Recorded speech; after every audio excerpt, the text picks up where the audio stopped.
Bismillahirrahmanirrahim. Assalamu alaikum students. Today we will revise chapter number 2, and chapter number 2 is about denudation. So firstly you must know about that what is denudation. So basically denudation is the process in which our earth become reshaped. ठीक है, हमारी अर्थ की जो shape है वो change हो जाती है, उसमें तब्दीली आ जाती है। उसमें इस डीन्यूडेशन में बहुत सारी जो आएंगे पार्ट्स, मतलब कि किस तरीके से हो रही है, उसमें इरोजन भी आ जाता है, उसमें मास वेस्टिंग भी आ जाता है, उसमें वेदरिंग भी आ जाता है। ठीक है, तो हम जो आज स्टार्ट करेंगे वो है section 1 and that is about weathering. So question number 1 is what is mean by weathering. तो वेदरिंग की सिंपल सी एक छोटी सी डेफिनेशन मैंने लिखी है, वो हम देखते हैं वहाँ से। अच्छा जी, वेदरिंग क्या है? Weathering is a process in which rocks are broken down into small pieces. क्या है? वेदरिंग एक ऐसा प्रोसेस है जिसमें रॉक्स जो है वो छोटे छोटे टुकड़ों में तब्दील हो जाती हैं। दिस प्रोसेस इज डायरेक्टली और indirectly more dependent on whether condition. जो ये प्रोसेस है जिसमें रॉक्स जो है वो छोटे छोटे टुकड़ों में तब्दील हो रही हैं, ये प्रोसेस जो है ये डायरेक्टली और इनडायरेक्टली यानी दोनों तरीक़ों से वेदर कंडीशन पर डिपेंड करता है। हीट ऑफ द सन यानी जो सन से हीट मिल रही है उस पर भी डिपेंड करता है, एंड प्रेसिपिटेशन और प्रेसिपिटेशन पे डिपेंड करता है। प्रेसिपिटेशन में क्या आ जाता है? रेन आ जाती है, स्नो आ जाती है। ठीक है, तो ये हमारी है वेदरिंग की सिंपल सी डेफिनेशन कि क्या है, जिसमें क्या बताया है कि एक प्रोसेस है जिसमें रॉक्स जो है वो छोटे छोटे टुकड़ों में तब्दील हो जाती हैं, और इस प्रोसेस जो है ये डायरेक्टली और इनडायरेक्टली किस पर डिपेंड करता है? वेदर कंडीशन पे, हीट ऑफ द सन पे एंड प्रेसिपिटेशन पे। तो इस के आंसर में आपने वेदरिंग की हेडिंग देनी है और ये डेफिनेशन आपने देख के लिखनी है प्लानिंग से। अब हम अपने नेक्स्ट क्वेश्चन की तरफ आते हैं। नेक्स्ट क्वेश्चन है what are the 3 main types of weathering. के वेदरिंग की जो 3 मेन टाइप्स हैं वो कौन कौन सी हैं? इसका आंसर पेज नंबर 20 पे है। There are 3 main types of weathering. 3 main types हैं। यहाँ पे आपने हेडिंग देनी है टाइप्स ऑफ वेदरिंग की। इससे पहले इस लाइन से पहले आपने हेडिंग देनी है टाइप्स ऑफ वेदरिंग। तो there are 3 types of weathering. One is mechanical weathering, chemical weathering and biological weathering. अच्छा जी, अब हम वन बाय वन सबको देखेंगे और इसका जो मैकेनिकल वेदरिंग और chemical weathering, biological weathering one by one देखेंगे और देखेंगे कि ये प्रोसेस जो है वो किस तरीके से परफॉर्म हो रहा है। ठीक है, तो पहला है mechanical weathering.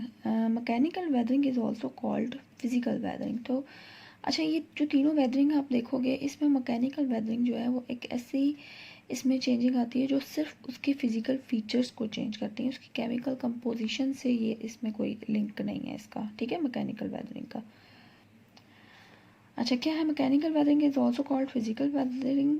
It is a process by which rocks break up mechanically, यानी रॉक्स जो है वो उसकी फ़िज़िकल जो शेप है उसमें तब्दीली आ जाती है, टूट जाती है, चेंज हो जाती है उनकी shape, and no chemical reaction is involve. इसमें कोई केमिकल एक्शन इन्वॉल्व नहीं होता। जब हम मैकेनिकल वेदरिंग की बात करेंगे तो इसमें कोई केमिकल एक्शन जो है वो इसमें इन्वॉल्व नहीं होगा, बस उसकी फ़िज़िकल जो अपेरेंट जो उसकी कंडीशन है उसकी शेप में तब्दीली आएगी। And the following are the main process in mechanical weathering. अब इसके मैकेनिकल वेदरिंग में जो उसके जो मेन प्रोसेस आ जाते हैं वो कौन कौन से हैं? Frost action, abrasion, pressure release और अनलोडिंग, थर्मल एक्सपेंशन और सॉल्ट क्रिस्टलाइजेशन। अच्छा, फ्रॉस्ट एक्शन जैसे नाम से ही हमें पता चल जाता है कि ये जो प्रोसेस है ये ऐसे इलाकों में होता है जो बहुत ज़्यादा ठंडे होते हैं या जहाँ पे बर्फ़ होती है। ठीक है, अब फ्रॉस्ट एक्शन क्या है? वन कैरेक्टरिस्टिक्स ऑफ वाटर, ये होते हैं बर्फ़ वाले, जैसे मैंने आपको बताया बर्फ़। तो बर्फ़ किससे बनती है? पानी से। तो पानी की एक खसूसियत है या उसकी करेक्टरिस्टिक्स में आ जाता है कि आप अपने नॉर्मल घर में भी ये चीज़ देखते हो कि जब हम पानी किसी चीज़ में बर्फ़ जमाने के लिए रखते हैं तो हमेशा जब बर्फ़ बनती है तो उसका जो लेवल आपने पानी का रखा होता है उस किसी भी बर्तन में, वो जब बर्फ़ बन जम जाती है तो उसका लेवल जो है वो थोड़ा सा एक्सपेंड कर जाती है। ठीक है, उसमें थोड़ी सी जगह घेरती है ज़्यादा। तो क्या है कि ये वाटर का करेक्टरिस्टिक में आ जाता है कि जब वो फ्रीज़ होता है तो वो एक्सपेंड करता है, और जब वो उसको वो नॉर्मल या उसकी जो उसकी फ्रीजिंग जो है वो ख़त्म जब होती है तो वो एक्सपेंड करता है। अब देखते हैं क्या है। One characteristic of water that is that it expand on freezing, के जब फ्रीज़ होता है तो वो एक्सपेंड कर जाता है। Water penetrates rock, and when the temperature drops it freezes and expands, and the exert pressure within the rock causing it to develop crack. This process is called frost wedging. Frost action या Frost waging क्या है कि देखो, जैसे आपके सामने इस time की तस्वीर है, ये आपको इस जगह से इसमें आपको कटाव सा नज़र आ रहा है, ठीक है। ये क्रैक कैसे पड़ गया? ये क्रैक ऐसे पड़ा कि जब जैसे विंटर सीज़न आया, ठीक है, इनमें क्योंकि आप देख रहे हो पानी में है, ठीक है, ये अगर पानी में ना भी हो, बर्फ़ वाले एरियाज भी हो, तो क्या है कि इसमें बर्फ़ पड़ती है या जो भी इसमें अब पानी जो है वो इसके जो छोटे छोटे सुराख है उसमें जमा हो जाता है, ठीक है। मतलब क्या है कि जब आहिस्ता आहिस्ता पानी इसके अंदर अब्जॉर्ब होगा तो पानी भी थोड़ी सी स्पेस लेगा, और सर्दियों में यही पानी जब फ्रीज़ हो जाएगा, फ्रीज़ होने से वो एक्सपेंड होगा, ठीक है। और जब वापस उसका टेम्परेचर डिक्रीज़ होगा तो क्या होगा कि वो पानी मेल्ट होके निकल जाएगा या अपनी जगह छोड़ेगा, तो ये क्रैक जो है सॉलिड चीज़ में जो आया है वो एज इट इज़ रह जाएगा, ठीक है। तो ये होता है फ्रॉस्ट एक्शन का प्रोसेस। अब इस चीज़ को समझने के लिए आप सिंपल अपने घर में एक एक्सपेरिमेंट भी खुद भी कर सकते हो कि आज आप लोग एक ग्लास में पानी रखो, ठीक है, उसको अपना लेवल उसको देख लो कि आपने कौन सा लेवल कितने लेवल पे रखा है, और उसको फ्रीज़ कर दो। जब आप फ्रीज़ करके फुल जब वो जम जाए उसको बाहर निकालोगे तो आप देखोगे कि उसका जो लेवल जहाँ पे आपने रखा था वो थोड़ा सा ज़्यादा हो गया, ठीक है, क्योंकि बर्फ़ जो है वो एक्सपेंड हो गई है। तो इसी तरह ये चीज़ जो होती है, और कभी या समटाइम्स आपने देखा होगा कि अगर प्लास्टिक की बॉटल्स में अक्सर जब आप फुल बॉटल पानी की भर के रखते हो तो और जब उसको फ्रीज़ कर देते हो और उसके बाद जब आप उसको वापस निकालते हो तो सम टाइम वो टूट जाती है, या उसमें कहीं सुराख हो जाता है या कोई क्रैक बारीक सा पड़ जाता है और पानी लीक हो जाता है। तो वो इसी वजह से होता है कि उसको बर्फ़ को स्पेस चाहिए, जगह चाहिए एक्सपेंड होने के लिए। तो जब उसको जितनी जिसको जगह चाहिए उसने वो लेनी है, तो उस सूरत में आपकी जो भी इस तरह की प्लास्टिक की बॉटल है उसमें वो टूट भी जाती है, ठीक है। और ये चीज़ शीशे की बॉटल्स में भी हो जाता है कि वो या तो फट जाती है, ठीक है, प्रेशर से उसके। कर या पानी का जो मैंने आपको एक्सपेरिमेंट बताया ये अभी आप आज खुद भी करके देख सकते हैं।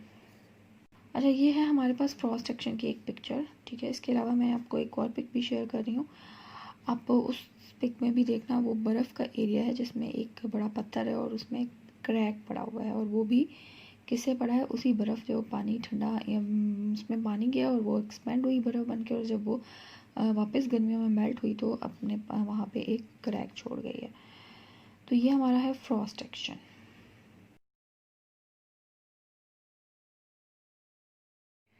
अच्छा जी, अब हम आते हैं अब्रेजन पे। अब्रेजन क्या है? रगड़।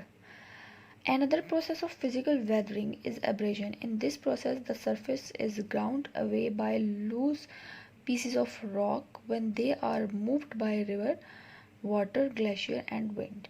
अब अब्रेजन क्या है कि इसमें जो है वो फिज़िकल वेदरिंग इस तरह से प्रोसेस होता है कि इस प्रोसेस में जो ज़मीन की सरफेस में ऐसे पीसेस हैं जो बहुत थोड़े हल्के हैं, लाइट वेट हैं, जिनको ग्लेशियर या वाटर या विंड जो है वो एक जगह से दूसरी जगह मूव करवा दे, ठीक है, यानी वो एक जगह से दूसरी जगह शिफ्ट हो जाए और उस जगह की फिज़िकल शेप में चेंज आ जाए, तो उसको बोलते हैं अब्रेजन, ठीक है। यानी फॉर एग्जांपल जैसे ये एक कोई भी एक रॉक है, तो through the help of water, river water, glacier और विंड, ठीक है, किसी की भी इनमें से कोई भी किसी की भी वजह से ये एक्शन परफॉर्म हो सकता है, ठीक है। उससे क्या हो कि इसके यहाँ जो सेडिमेंट्स हैं, जो छोटे छोटे पीसेस हैं या जो भी छोटे बड़े पीसेस हैं, वो इनकी वजह से एक जगह से, लाइक जैसे यहाँ पे है, ये एक मूव करके आगे को चला जाता है और इसकी शेप जो है वो चेंज हो जाती है, तो इसको बोलते हैं एब्रेशन। ये भी फिजिकल वेदरिंग में आ गया, ठीक है, ज़ाहिरी हालत चेंज हो गई। फिर है प्रेशर रिलीज़ और अनलोडिंग। अच्छा, प्रेशर रिलीज़ और अनलोडिंग क्या है कि जब आप देखो, अगर आप किसी चीज़ पे कोई प्रेशर डालते हो, ठीक है, फॉर एग्ज़ाम्पल जैसे ये बुक अभी इस टाइम ऐसे है, ठीक है, मैं इस पर प्रेशर डाल के इसको करती हूँ तो ये हो गई एक्सपेंड, ठीक है। तो अब ये यहाँ पे हम बात करें प्रेशर रिलीज़ और अनलोडिंग में क्या है कि जब बड़ी बड़ी रॉक्स जो होती हैं, बहुत लार्ज साइज़ के ग्लेशियर जो होते हैं, वो उनके नीचे जो रॉक्स होती हैं ना, वो उन पे प्रेशर डालते हैं, ठीक है। उन पे प्रेशर डालने से क्या होता है कि नीचे वाली रॉक्स जो होती हैं वो एक्सपेंड कर जाती हैं, और उसके ऊपर से times with the passage of time जब वो हार्ड रॉक उससे रिमूव होती हैं तो नीचे वाली रॉक्स भी बहुत ज़्यादा वीक होके टूट चुकी होती हैं, टूट जाती हैं। तो इसको बोलते हैं प्रेशर रिलीज़ और अनलोडिंग। अब इसको हम थोड़ा सा पढ़ते हैं। इन विच प्रेशर रिलीज़ और अनलोडिंग क्या है? इन विच, यहाँ से स्टार्ट करना है आपने। इन विच large masses like huge blocks of granite or large glaciers pressurize the underlying rocks। क्या करते हैं कि जो नीचे उनकी रॉक्स होती हैं उन पे प्रेशर डालते हैं। When this huge mass is removed, जब ये ह्यूज मैस रिमूव्ड होता है किसी भी वजह से, द प्रेशर इज रिलीज, इसका मतलब है उन पे प्रेशर जो है वो रिलीज हो गया। एंड अंडरलैंड रॉक्स एक्सपेंड, जो कि अंडरलैंड जो रॉक्स होती हैं अंडरलैंड वो एक्सपेंड कर जाती हैं, जैसे मैंने अभी आपको बताया था। ठीक है, एज अ रिजल्ट क्या होता है, बिकम ये रॉक्स होती हैं ये वीक हो जाती हैं और टूट जाती हैं। This process is called unloading, यानी जो उनका टूट जाना है वो अनलोडिंग कहलाता है, और जब प्रेशर पड़ता है और उससे वो जो एक्सपेंड हो रही है ये प्रेशर रिलीजिंग है। ठीक है, तो ये हमारा हो गया दूसरा प्रोसेस, किसमें? मैकेनिकल वेदरिंग में। अब हम आते हैं थर्मल एक्सपेंशन पे। अच्छा जी, थर्मल एक्सपेंशन क्या है? थर्मल, जैसे आपको थोड़ा सा इसके नाम से भी थोड़ा सा पता चल रहा होगा कि इसमें हीट की थोड़ी सी बात आ रही है। ठीक है, क्या है? Thermal expansion is common in tropical desert. ये ट्रॉपिकल डेजर्ट में कॉमन होता है, जहाँ पे दिन जो होते हैं वो बहुत गर्म होते हैं और रातें उतनी ही ठंडी होती हैं। अच्छा, क्या है कि इसमें रॉक्स एक्सपेंड हो जाती हैं ड्यू टू हीट। जब उनको हीट मिलती है तो उनके अंदर जो मिनरल्स या जो भी ऐसे मटेरियल होते हैं वो मेल्ट होके एक्सपेंड कर जाते हैं। And contract when they cool down, और कॉन्ट्रैक्ट कब हो जाते हैं? जब वो ठंडे हो जाते हैं। As this process continue the rock become weak and the layer strip off and disintegrate, और वो जो होती हैं वो टूट जाती हैं। ये इनके मीनिंग्स भी देख लें। Strip off, to remove anything. ठीक है, किसी भी चीज़ को आहिस्ता आहिस्ता रिमूव करना, एकदम नहीं, उसकी लेयर्स बाय लेयर्स उसको रिमूव करना। ठीक है, अब इसको इस तरीके से हम समझते हैं। मैं आपको थोड़ा सा डायग्रामेटिकली दिखाती हूँ। अच्छा, फॉर एग्जांपल ये कोई भी रॉक है। ठीक है, क्या है, जैसे मैंने आपको बताया कि किसी भी हीट मिलने से वो एक्सपेंड कर जाएगी।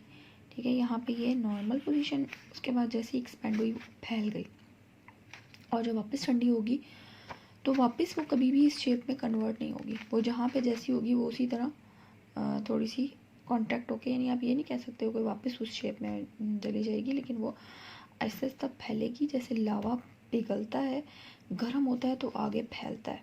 ठीक है, फैलता जाता है, और जहाँ पे वो ठंडा होना शुरू हो जाता है, ड्राई, तो उसके क्रिस्टल्स बन जाते हैं और वो हार्ड हो जाता है।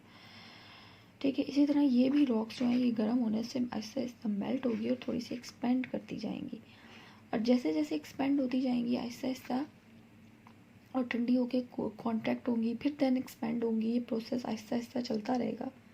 तो फिर क्या होगा, इस प्रोसेस में वो रॉक्स जो हैं वो वीक हो जाएंगी।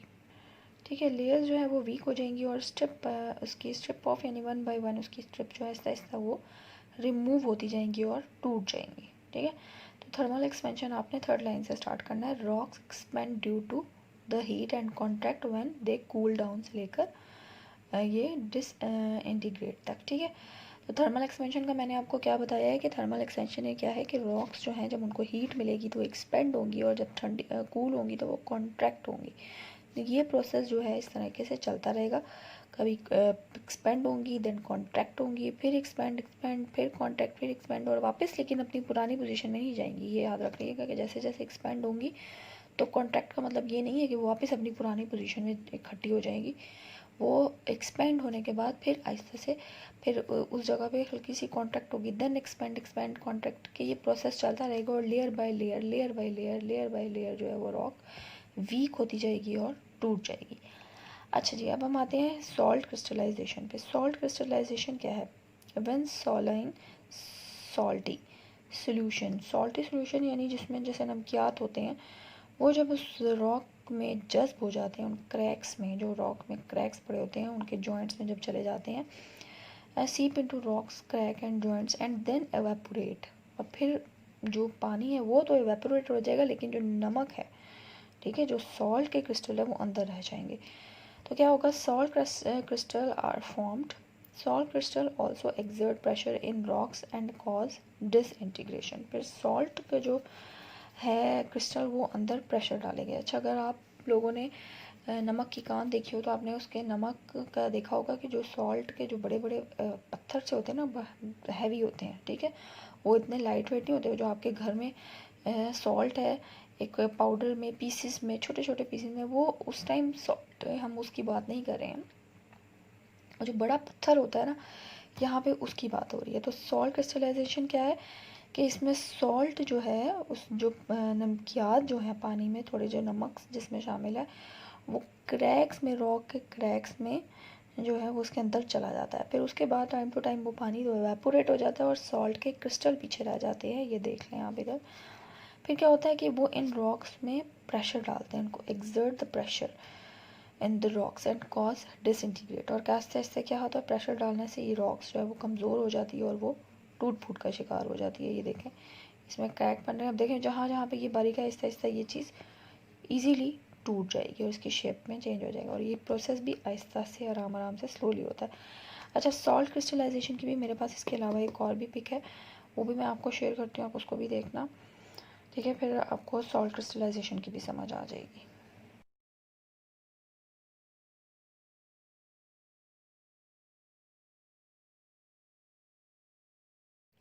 अच्छा, जब हम आते हैं केमिकल वेदरिंग पे, केमिकल वेदरिंग नाम से ही पता चल रहा है, जैसे मैकेनिकल वेदरिंग में मैंने क्या बताया था कि फ़िज़िकल पोजीशन उसकी चेंज हो रही है, लेकिन केमिकल वेदरिंग में ऐसा नहीं है। क्या मतलब, फ़िज़िकल पोजीशन तो चेंज हो सकती है, इसमें होगी, लेकिन क्या है कि इसमें केमिकल कंपोजिशन में भी चेंजिंग आएगी, ठीक है।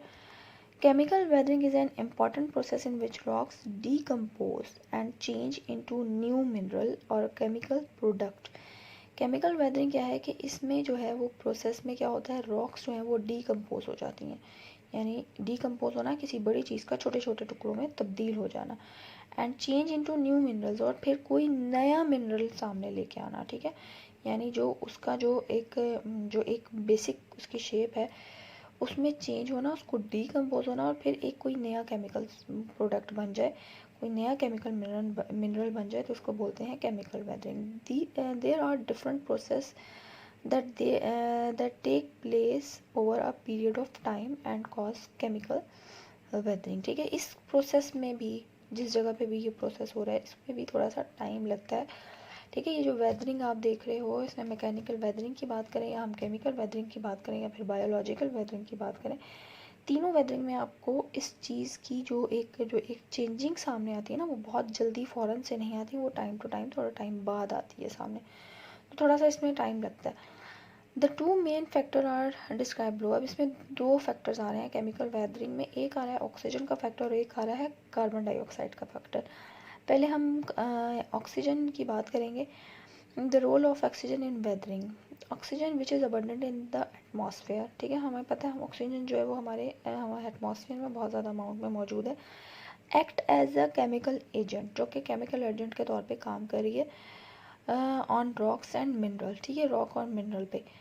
अब यहाँ पे एक छोटी सी एग्जांपल भी आ सकती है, जैसे आपने देखा होगा कि अगर आप आयरन को, सिंपल सी एक है एग्जांपल, साइंस में भी आपने देखी होगी, अगर आप किसी भी लोहे की रॉड को या कोई भी आयरन, लाइक आपकी घर में कोई भी अगर लोहे की चारपाई भी है, तो अगर आप उसको खुली हवा में छोड़ दो और उधर सहन में रखो या छत पे रखो, तो क्या होगा, पानी, ठीक है, पानी भी पड़ेगा, ऑक्सीजन से रिएक्शन होगा, उनके उसके रिएक्शन से क्या होगा आपस में, आप देखोगे उस लोहे पे, आयरन पे एक ऑरेंज से कलर का पाउडरी सा सरफेस, पाउडरी सी एक चीज़ आ जाएगी, ठीक है, वो होता है रस्ट, जो ऑक्सीजन और उसकी जो हवा में नमी है उसके आपस में रिएक्शन से बनता है, ठीक है।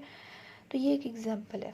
अच्छा, आगे है, क्या है, मिनरल्स, क्या है, agent on rocks and mineral, rock like basalt and sandstone which are rich in iron mineral. जैसे मैंने अभी आपको आयरन की एग्जांपल दी है, तो ये जो उन्होंने रॉक्स के नाम बताए हैं, आगे ये लाइन आप कट कर देना, फॉर एग्जांपल वाली जो लाइन है ये मैंने कट कर दी है, इसको मैंने आपको वर्बली बताई है। तो वो रॉक्स जिसमें बसाल्ट और सैंडस्टोन जो होते हैं, जिसमें आयरन बहुत ज़्यादा पाया जाता है, आयरन मिनरल, फिर रिएक्ट केमिकली, ये हैं केमिकली रिएक्ट करते हैं with the oxygen and moisture in the air, ठीक है। ऑक्सीजन के साथ और मॉइस्चर के साथ उनका जो एक आपस में केमिकल रिएक्शन होता है, व्हेन दे आर एक्सपोज्ड ठीक है। इनका रिएक्शन होता है और जब सामने आते हैं तो एज अ रिजल्ट क्या होता है, एक रेडिश और येलो सी सरफेस आगे बन जाती है। इस पाउडरी को जो सरफेस होती है ये उसको ना कमज़ोर कर देता है, वीक कर देता है, और फिर एंड ब्रेकअप इजीली, और आहिस्ता आहिस्ता वो टूट जाता है। और आपने लोहे के आयरन के दरवाजे अगर आपके घर में अगर लोहे का दरवाज़ा है तो उसमें आप ये प्रोसेस देख सकते हो कि आहिस्ता आहिस्ता आपके लोहे के अगर पुराना दरवाज़ा है तो कहीं ना कहीं उसमें छोटे छोटे सुराख हो जाते हैं। तो ये इसी वजह से होते हैं कि उसको रस्ट लगता है और वो आहिस्ता आहिस्ता वीक होता है और फिर वीक होके उसको टूटना शुरू हो जाता है। ठीक है। तो ये हमारा ऑक्सीजन का रोल है। ये आप ये जो है ये लाइमस्टोन से रिलेटेड है, लेकिन ठीक है इसमें हम जो ऑक्सीजन से रिलेटेड केमिकल वेदरिंग में हम देखेंगे। जो रस्ट वाले जो एग्जांपल मैं आपको दे रही हूँ उसके लिए मैं आपको एक पिक शेयर करती हूँ। ये जो चीज़ है ये हमारे ये जो वाली जो पिक है ये लाइमस्टोन पे है। ठीक है। लाइमस्टोन जो इसको हम आगे देखेंगे कार्बन डाइऑक्साइड में। तो इसके लिए ऑक्सीजन के लिए जो है रस्टिंग वाली चीज़ के लिए मैं आपको एक पिक शेयर कर रही हूँ। 2 पिक्स हैं, वो आप देखिएगा तो आपको इसकी भी role of oxygen in weathering की भी समझ आ जाएगी।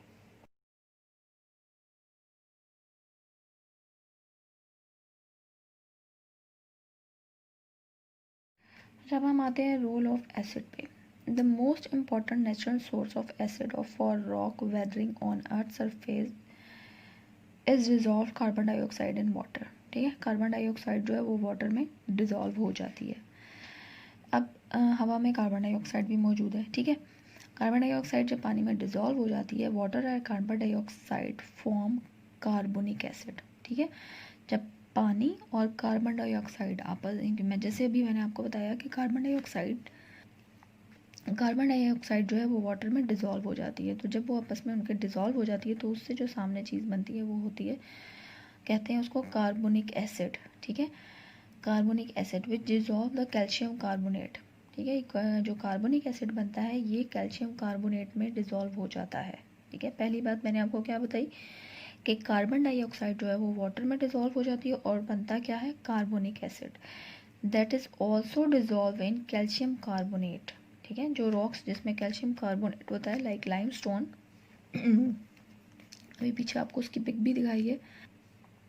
ठीक है। लाइक लाइमस्टोन जिसमें कैल्शियम कार्बोनेट होता है, तो ये आपस में इनका एक केमिकल रिएक्शन होता है और कैल्शियम बाई कार्बोनेट बन जाता है। ठीक है। Calcium carbonate then change into calcium bicarbonate. अच्छा, फिर ये भी जो है पानी में डिज़ोल्वेबल है। ठीक है। डिज़ोल्व हो जाता है। उससे क्या होता है कि जब बारिश होती है तो वो ये रॉक्स के जो होते हैं, ये जो ऐसी रॉक्स जो लाइमस्टोन जैसे जिसमें है, जिसमें कैल्शियम कार्बोनेट है, तो वो डिज़ोल्व होने से क्या होता है कि जब बारिश होती है तो वो अपने साथ साथ उन मिनरल्स को भी अपने साथ ले जाती है। ठीक है। उसमें के थोड़े से जो पार्टिकल्स हैं उनको भी अपने साथ ले जाती है। अच्छा, क्या है कि water and carbon dioxide form carbonic acid which dissolve in calcium carbonate in rocks like limestone. Chemical weathering is very common in limestone and chalk region where rainfall is sufficient। जहाँ पे रेनफॉल ज़्यादा होती है और वहाँ पे limestone और चौक के इस तरह के जो रीजन इस तरह की जो रॉक्स पाई जाती है। ठीक है। तो क्या है कि मैंने जैसे आपको क्या बताया, कार्बन डाइऑक्साइड और वाटर जो है वो क्या बनाते हैं, कार्बोनिक एसिड, और देन वो गेन कैल्शियम कार्बोनेट के साथ मिलकर कैल्शियम बाई कार्बोनेट बनता है। Calcium bicarbonate also dissolvable in water. और फिर इनका एक जो केमिकल रिएक्शन, जैसे मैं आपको बार बार बता रही हूँ कि फिर ये चीज़ बन रही है, ये चीज़, तो ये केमिकल वेदरिंग में आ रहा है। ठीक है। इससे जो है वो रॉक में जो है वो चेंजिंग आ जाती है। ठीक है। और आहिस्ता आहिस्ता वो रॉक जो है वो वीक हो जाती है। ये हमारा रोल ऑफ एसिड है। ठीक है। जिसमें हम कार्बन डाइऑक्साइड का देखा। अगर आपको ये जैसे आपने देखा होगा कभी एसिडिटी हो जाए या कुछ हो जाए तो आप सोडा वाटर पीते हो। ठीक है। तो आप अगर भी उसमें जो गैस सी एक बनती है ना, इसी तरह इन रॉक्स में भी जिसमें ये कैल्शियम कार्बोनेट होता है, तो उसमें भी इस तरह का एक प्रोसेस होता है जो उस रॉक की सरफेस को वीक कर देता है। ठीक है। इस तरह ये टूट जाती है। तो ये है रोल ऑफ एसिड। अब हम देखते हैं बायोलॉजिकल वेदरिंग। बायोलॉजिकल वेदरिंग एक ऐसी वेदरिंग है जिसमें जो डीकम्पोजर्स हैं वो पार्ट लेते हैं। ठीक है।